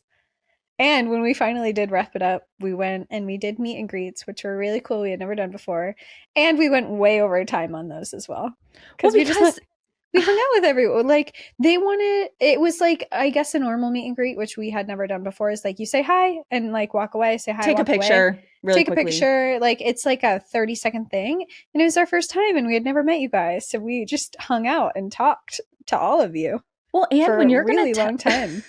you're going to give us a homemade craft and tell us the story of how you took a road trip from Florida to get to our show in Denver, Colorado, and had no other reason for being there. Sat for this. We are. You know, it just feels not right to just be like, oh yeah, thanks. Anyway, here's your picture. You're our 15 friends. seconds. What do you mean? We gotta hang. So the I gotta know workers, the rest of the story. Comedy Works. We're like, oh my God, these girls. Shout out to them. They really took care of us really well, and they stayed late for all of this. They were super nice, and they just like they let us use their facility for as long as we wanted. And I remember at the end we apologized, and they're like, "Hey, you sold it out. Do whatever you want." Yeah, I guess so. Like, yeah, just in retrospect. Sorry. If you invite us back, Comedy Works, we'll do better. Yeah. What else have we done?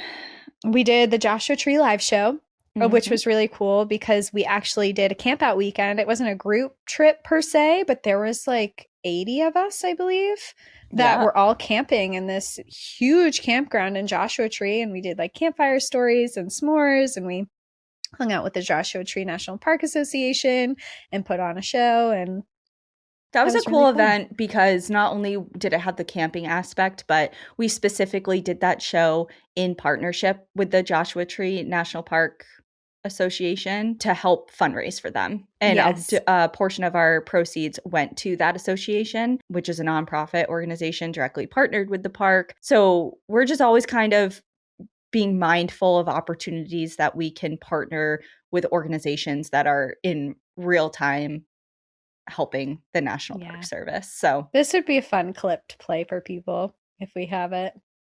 Oh yeah, if we have it, that would be great. Throw it up there. Oh yeah, and then also for that one, we did it in a church. An old church. Yeah, a converted. Like it used to be a church, but wasn't anymore. But people sat in pews. No, they did not. No, they didn't. I'm just kidding. But we were in a back room because there was no like official green room or anything. And we were in this back room, didn't have a single window, didn't have anything, but we could hear everyone filtering in. So we were trying to look through the grate of the door. Yes. We were watching you guys through the grate of the door to see. And Al was there with a merch table because he was running the merch table, and you guys were so nice. You flocked to him, and we are looking through this grate in the door, and there's a line circling the whole building. And it's just Al taking care of merch, and he's like sweating and running back and forth and trying to take your payments. And but it was before the show. Yeah, pour one out for Al. He was the MVP that day. And then after the show, we got to hang and say hi, and we helped him sell some merch because Another thing they say not to do, and we're like, oh shoot, what have we done? Because now this just turned into an informal meet and greet. And But we like saying hi. yes, what did we We came all this way. We came all this way, and you're not going to talk to us? That's and then I crazy. felt so bad because we only ordered a certain amount of merch. We're like, this feels like not Enough. everyone's going to want something. Like this feels like enough. It was We not were enough. wrong. And then people were waiting in line for like an hour and we had run out of stuff. And I was like, oh my God, I'm so sorry. Talk to me for at least 25 minutes. Yeah. Per So person. this is all just to say that our shows are really good. You should come see us. You should come when we go places again. You should consider coming. Yeah, because like we're the trying Band Film our best. Festival in Burlington, Vermont is coming up really, really soon. It's February 6th and 7th, and we have tickets there. So if you want to see Al at the merch table and maybe us helping him if he's struggling, we'll be there. We're going to be there. Yeah. Yeah, we'll be there for sure. All right. And last but not least, we did also do an event at the Barn Door Hostel in New Hampshire. It was cool because they just kind of invited us to talk. It wasn't like a National Park After Dark exclusive event. We just happened to be one of the people there. And it was a fun opportunity to meet a lot of the climbing community in New Hampshire. Mm-hmm. And yeah, we went and shared some New Hampshire-based stories that night. Which was fun. It was fun to be up in the White Mountains. It was not far from where I went to college. It was just a really, really fun community. We camped out, hung out. It felt very like the good outdoorsy rustic that you're trying to vibes that you're trying to get. And it was just a really wonderful community and we had a nice time. Yeah. And we had 2 of our friends from previous trips come to see us. Pei from Taiwan. Yes. I mean, she didn't come just from Taiwan to go to that. She was hanging out in New York City, but hi, Pei, if you're listening. Yeah. That was awesome. Yep. Her and Danielle came. Yeah, and Danielle came, which was really cool. And we were allowed to bring our dogs, which is the only show we've ever brought our dogs to. Yeah. Chaska hates camping. Yeah, he does. He's a bougie boy. He is a diva. He can't camp. That's crazy, Danielle. He was just wrapped up in my rumple blanket the entire time, looking in like your Eeyore. Camper. In my camper. On like an actual mattress. And he's like, I hate this. I know. I'm like, you're bad for the brand. Oh my God. It's like, be outdoorsy. He is perfect. He's such a good boy. Okay, to finish this up, let's just finish up with some questions. Random questions that we've gotten. Questions. Okay, we did skincare. We did what else? Oh, this is a good one that I feel like we should wrap or kind of make a more formal announcement about because we get this question all the time. For those of you who do not know, Cassie and I began a second podcast called Watch Her Cook. And a lot of people are like, where are new episodes? Are always suggesting new topics for us to do on that show. And we very much appreciate that. But if you did not catch it in the last episode that we published of Watch Her Cook, which was Julia Child, fittingly, that was our end of season 1. We are not saying it's done and gone and dead forever. But there are things in the National Park After Dark world that require a lot of our attention. Mm-hmm. Even more so than, I mean, okay. Were you here when we listed the, 20 places we've been? Yeah, we just went over the past 5 years. We've been really busy. And we just have other things that require our full attention. So we don't have plans for season 2, but we hope to someday. Mm-hmm. But as of right now, we are fully focused on National Park After Dark. Yeah. But all the episodes for Watch Her Cook are still up and available. And we encourage you to listen to them because Watch Her Cook was Cassie's brainchild. And I know we've posted like some, maybe at least one episode. I know we posted Mary Shelley's episode on the National Park After Dark feed. And we've talked about it before. But we're proud of the show. It's just there's only so many hours in the day. You know what I mean? There's so much to do. So many things to see. Yeah. Yes. So that kind of goes into, first of all, how dare you ask this? Any 2026 side quests? Are you kidding me? I have enough quests. There's too many quests to handle. Like a side quest. If I could have a side quest, though, what would it be? And I say this a lot. I hate when people are like creators in particular. They're like, something's coming soon. Can't tell you anything about it, but I'm going to tease you about it for a year. But we really are working on things we can't tell you about. But really, Yeah. something's coming soon. But things are happening.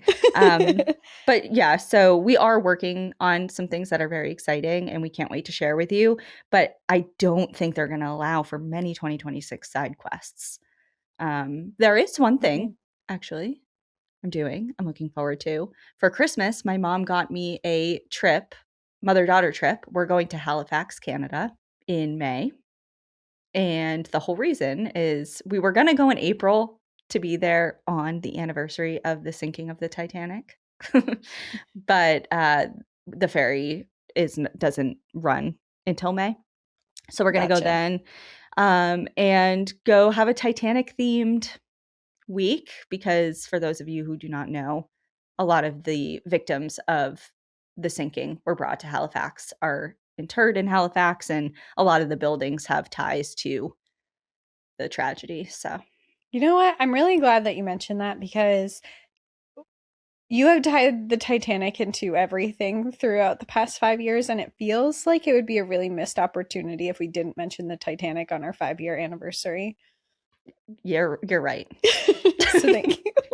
Remember when I used the Titanic ship as measurements in an episode? I can't even envision what 20 million tons of water looks like, so I wanted to understand the scale.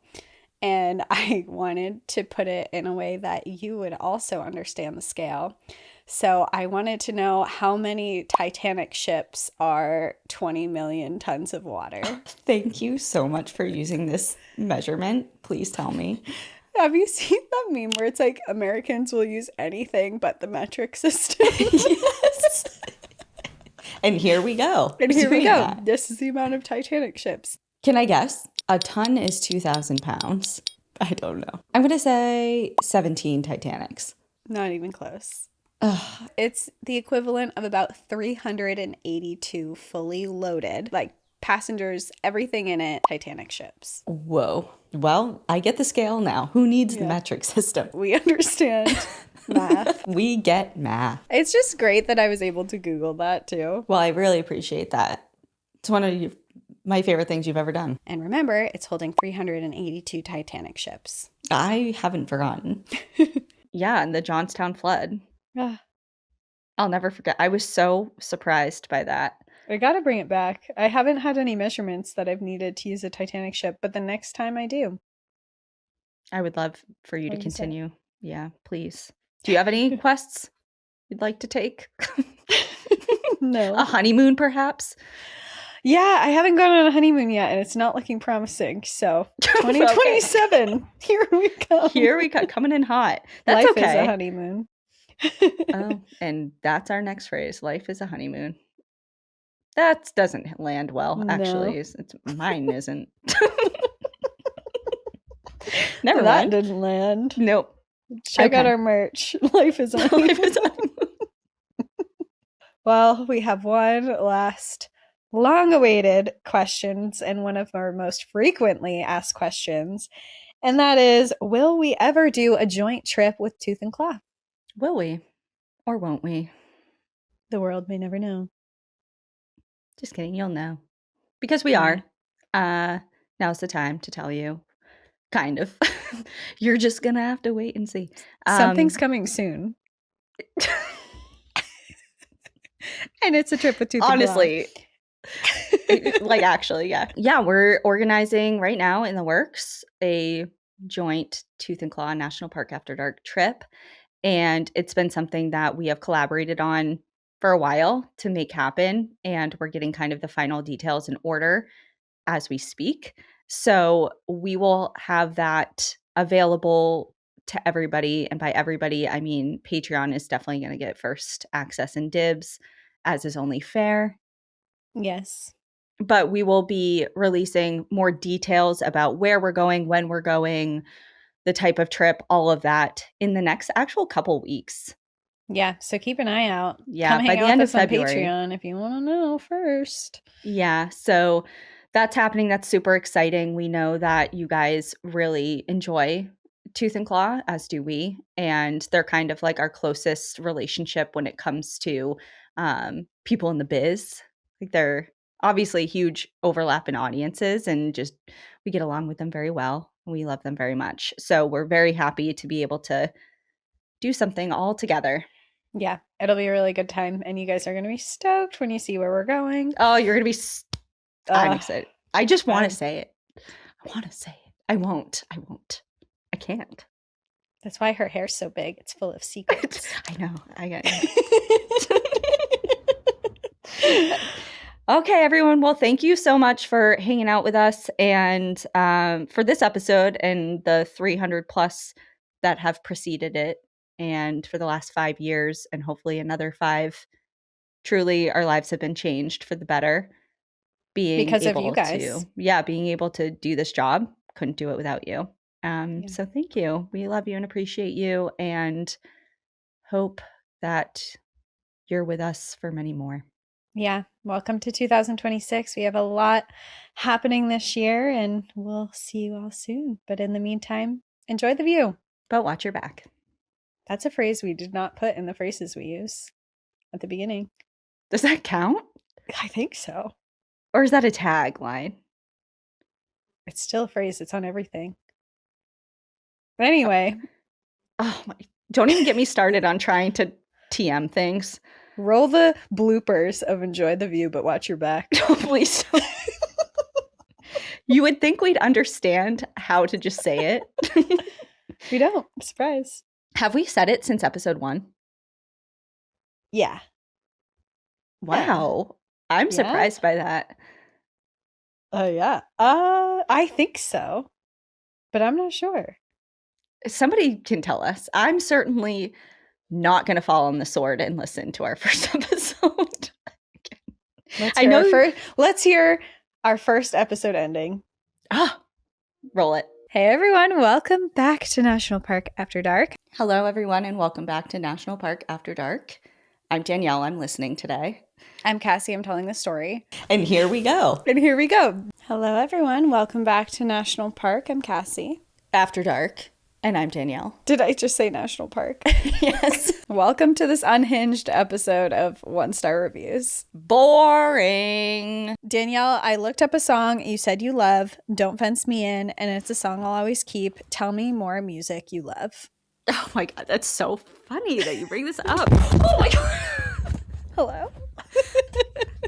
My thing, I just got so excited. My old mic fell off. I'll just hold it like this for now. Thank you so much for asking. Less visibility. There's music playing. Yeah. A hero. There a hero comes along. Hero. Oh. Different songs. This podcast is brought to you by National Park After Dark. Thank you for joining us again this week. If you love National Park After Dark and want to hear exclusive bonus stories, join us on Patreon or Apple subscriptions. Patreon subscribers have access to our National Park After Dark book club, live streams, Discord, and much more.